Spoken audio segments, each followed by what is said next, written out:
Welcome to Module 10. In this module, we're going to talk about blogging, but we're going to approach it as part of a much larger content strategy. Blogs have been around for a long time, and the way people discover information online continues to change. We now have social media, video platforms, search engines, and AI generated search experiences all competing for our attention. But that doesn't mean blogging is no longer relevant. Instead, I want you to think about the blog as part of the brand's owned digital space, a place where the organization has greater control over its content, its message, and the relationship it builds with its audience. We'll also look at SEO, content planning, editorial calendars, AI, and measurement as we consider what effective blogging looks like today. One of the most important distinctions to understand is the difference between content you publish on a social media platform and content that lives in a space your organization controls. When you post on Instagram, TikTok, LinkedIn, and another social platform, you're operating within someone else's environment. The platform controls many aspects of how that content is displayed and even distributed. Owned content gives organizations more control over the destination, the structure of the information, and how deeply they can explore a topic. It can also have a longer lifespan than many social posts. This doesn't mean brands should choose blogging instead of social media. The two should work together. Social media can introduce audiences to the brand, while owned content gives interested audiences somewhere to go when they want more. Now, I want you to move away from thinking about blogging as simply writing articles. Instead, think of the blog as a digital home base for the brand's content. A social post might introduce an idea, while the blog gives the organization room to explain that idea in greater detail. A video might demonstrate something, and the blog can provide supporting information, resources, or links. Blogs can also answer frequently asked questions, showcase expertise, feature customer stories, embed videos, provide tutorials, and connect audiences to other useful content. A strong blog also creates an archive of knowledge that people can return to. So the real value isn't simply having a blog. The value comes from how that blog supports the organization's larger content strategy. So, how do people actually get to this owned content? There are several possible paths. Someone may discover the brand through a search engine. Someone else might see an Instagram post and follow a link to the website. An email newsletter might bring an existing customer back. Paid advertising can introduce content to a targeted audience, while links from other websites can create referral traffic. And some people may eventually begin coming directly to the website because they've learned to trust it as a useful resource. This is why I want you to think beyond individual channels. Search, social media, email, paid media, and other channels can all serve as pathways. But when people arrive, the content needs to give them a reason to stay. Now, we can't talk about blogging without talking about search engine optimization or SEO. But I want to move us beyond the idea that SEO simply means inserting keywords into a blog post. Good optimization begins with understanding search intent. What is the person actually trying to find out? What problem are they trying to solve? Then we think about language. Are we using terminology that makes sense to the audience? Structure also matters. Clear headings, logical organization, useful links, credible information, and an easy to navigate page all contribute to the experience. Links can also provide context and help connect related information. The important point is that we aren't creating content solely for an algorithm. We're making useful content easier for the appropriate audience to discover. Discovery has become much broader. For years, when marketers talked about search, they were primarily talking about Google and other traditional search engines. Those still matter, but think about how you personally find information today. You might search YouTube for a tutorial. You might look for a restaurant recommendation on TikTok or Instagram. You might encounter information through an online community. And increasingly, people are using AI tools and AI generated search experiences to find answers. So, brands now have to think about discoverability across this entire digital environment. But regardless of where discovery begins, owned content can still provide a destination where the organization controls the depth, context, and presentation of its information. This brings us to an increasingly important idea: people first content. There is an enormous amount of content available online, and generative AI has made it even easier to produce more of it. So, simply producing more content isn't necessarily a competitive advantage. Instead, ask, why would someone choose our content? Maybe your organization has firsthand expertise. Maybe you can provide original research, real examples, useful data, or a perspective that isn't available elsewhere. Credibility matters as well. Claims should be supported and information should be verified. And don't underestimate brand voice. Content should sound like it came from an organization with a recognizable identity and point of view. The goal isn't more content, it's content worth choosing. Not every piece of content needs to accomplish the same thing. One useful way to think about content is through four broad purposes: entertain, inspire, educate, and convince. Entertainment can capture attention through humor, emotion, surprise, or an interesting experience. Inspirational content connects with aspirations, values, possibilities, or identity. Educational content helps audiences understand something, solve a problem, or make a decision. And convincing content may provide demonstrations, evidence, product information, comparisons, or other reasons to act. Your content strategy can include all four. The important question is, what does this audience need from us at this particular moment?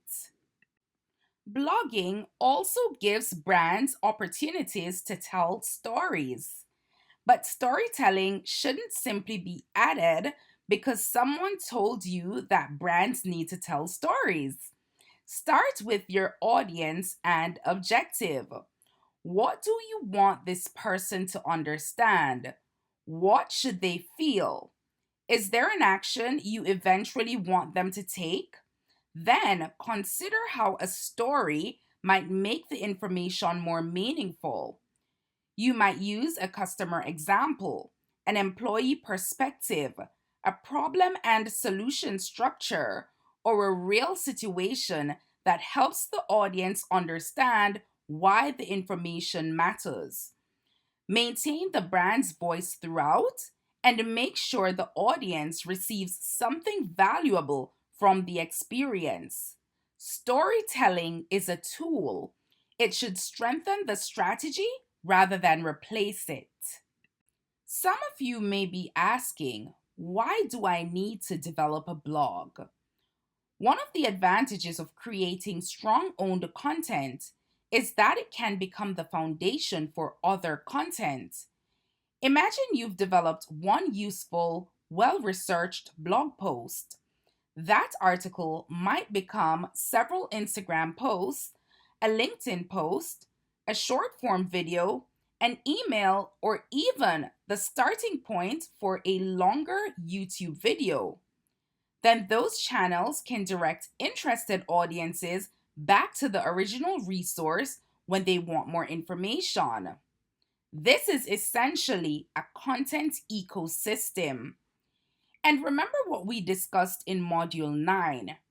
Repurposing does not mean copying and pasting identical content everywhere. Keep the core idea consistent, but adapt the execution to the platform and audience. Good content usually requires planning, which brings us to the editorial calendar. An editorial calendar helps turn your strategy into an actual workflow. What are we going to talk about? Who is the content for? What purpose does it serve? What format will we use? When will it be published?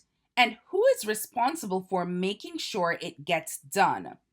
These decisions become particularly important when multiple people or departments contribute to content. Without a calendar, organizations can become reactive, constantly trying to figure out what to post next. Planning in advance allows the brand to become much more intentional about its content.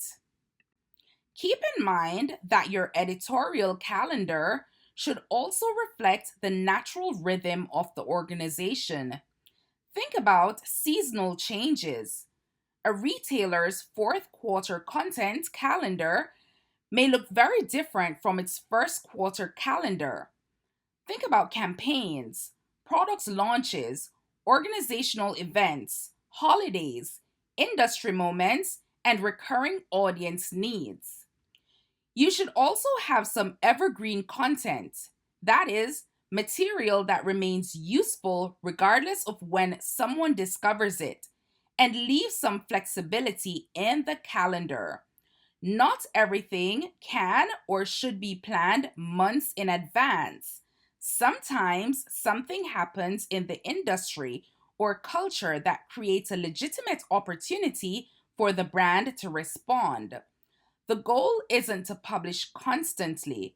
The goal is to establish a consistent and intentional rhythm that the organization can realistically sustain. Another question organizations need to answer is, who is actually creating this content? Being able to write is important, but it's not enough. The person creating content needs to understand the brand, its audience, its values, and what the organization is trying to accomplish. They need strong communication skills, basic knowledge of SEO and digital content, and good judgment. They also need to know when they don't have the expertise required to make a claim. That's where collaboration becomes important. Content creators may need to work with subject matter experts, legal teams, executives, researchers, and other people within the organization. Strong content combines communication skill with brand knowledge and credible expertise.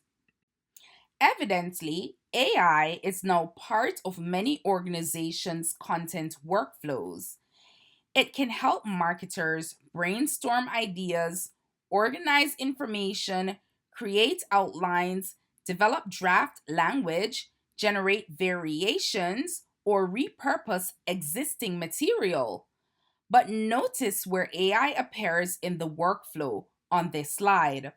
We begin with human strategy. The organization identifies the audience, purpose, and communication objective. Research and credible information come next. AI can then assist with appropriate parts of the process, but before anything is published, a person should review the content, verify the information, edit it, and ensure it reflects the brand.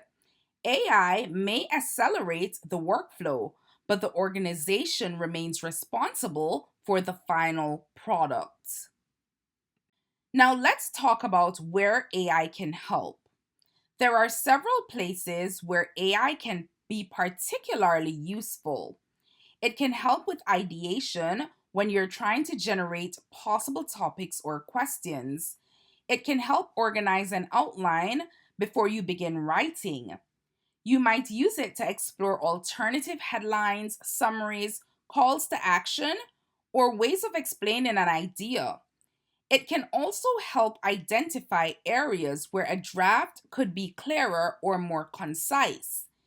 And once you have a strong core piece of content, AI can help create starting points for adapting that information to other platforms. The key phrase here is starting point. AI output still needs to be evaluated. Just because a tool produces something quickly doesn't mean it's accurate, appropriate, or strategically useful. There are also things AI should not replace. First, fact checking. AI generated information can be incorrect, incomplete, or even entirely fabricated. It shouldn't replace subject matter expertise either. We also need to protect brand voice. If every organization publishes generic AI generated language, brands begin to sound exactly alike.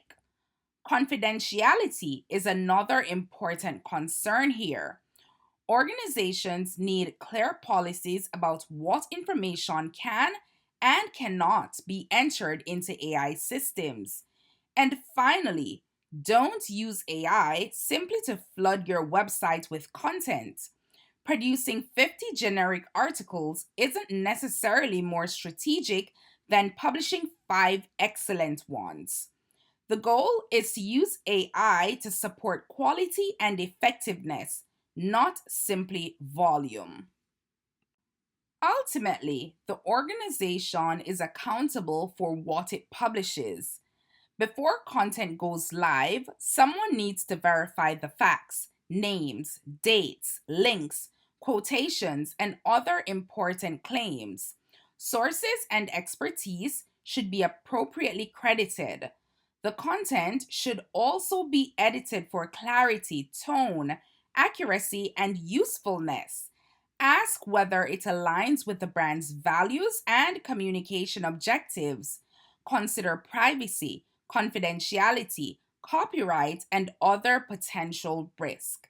And make sure someone has responsibility for final approval. So rather than becoming overly focused on whether AI touched a piece of content, I want you to ask a more important question. Is this content accurate, useful, credible, and responsible? And just like everything else we've discussed in this course, measurement should connect back to the objective. If your goal is discovery, you might examine visibility and traffic sources. If you want people to actually consume the content, engaged time or scroll depth may tell something useful. If the objective is engagement, you may examine shares, comments, or downloads.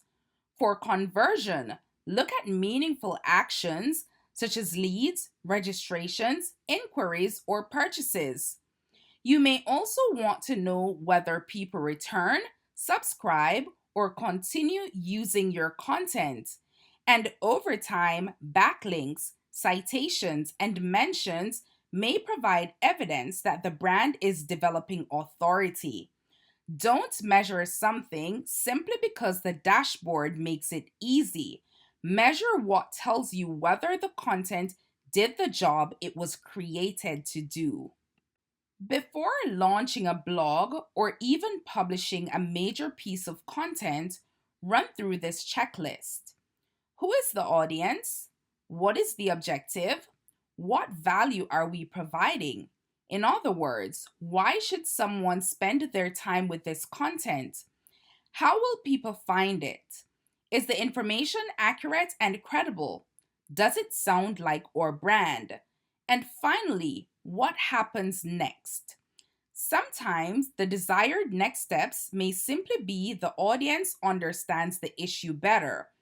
In other cases, you may want them to subscribe, download something, request information, purchase a product, or continue to another resource. If you can't answer these questions, the content probably isn't ready to publish. Now, as you go through the Module 10 contents this week, I want you to remember that blogging isn't valuable simply because a brand has to blog. It becomes valuable when it's part of a larger owned content strategy. Create content that serves real audience needs. Use social media, search, video, email, and emerging AI enabled discovery environments to help people find that content. Plan your content rather than constantly reacting. Use AI where it genuinely improves the workflow, but protect expertise, accuracy, brand voice, and trust. And measure your results against the reason the content was created in the first place.